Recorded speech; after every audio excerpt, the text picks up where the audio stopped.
Well, Jed Hoyer, you were right. You were right when you came on the Cap and J Hood morning show, the show I co host with David Kaplan on ESPN Chicago. And you talked to us on opening day when the Cubs took on the Padres. And we asked you what you think of the ball club. And he said that, he's going to feel it out. He wasn't really sure. But he could not tell us that this would be a championship caliber ball club based on the roster that they put together in the offseason. And guess what?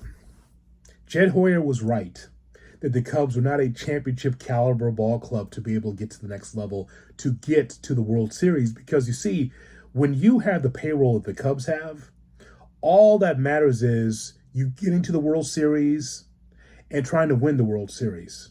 When you're a major market like Chicago, it's not the step effect, the staircase effect of, well, we're good this year, we're going to take another step next year. No, not in Chicago. No, not in a major city. Smaller cities, smaller towns in which there's no expectations, fine.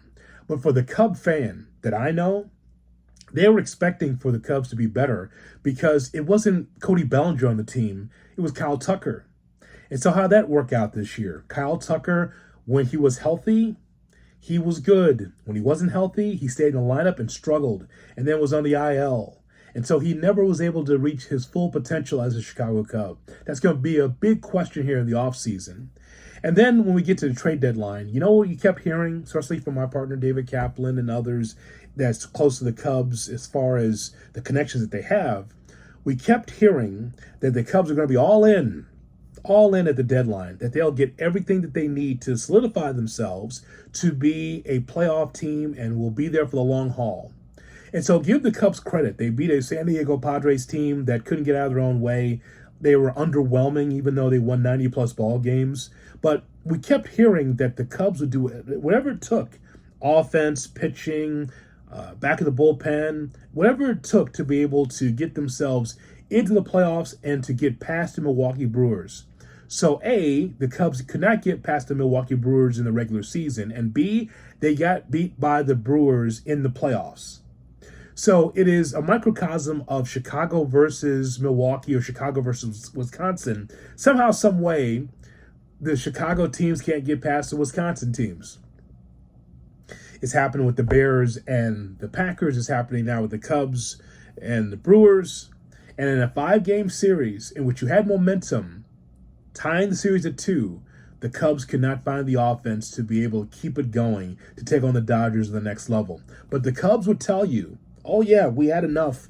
We're going to do whatever it takes to be able to get to the World Series or get an opportunity for you to take it to the next level. And they didn't do that. They fell short. So hats off to the Cubs for being able to win a series against the Padres. But what about the rest of it? And there's so many questions in the offseason. We know that a lockout is looming. Don't you want to be able to get closest to the World Series as possible? Don't you want to do that? Or do you just want to just sprinkle here, sprinkle there, and then just see what happens? For a major market ball club, the Cubs should be better than this. They should be. You let a smaller market Milwaukee that has a hard time holding on to their free agents, especially the top-notch free agents, and they always have to kind of retool. You allow them to get past you, not once, but twice. Twice. So now what are the Cubs going to do about it?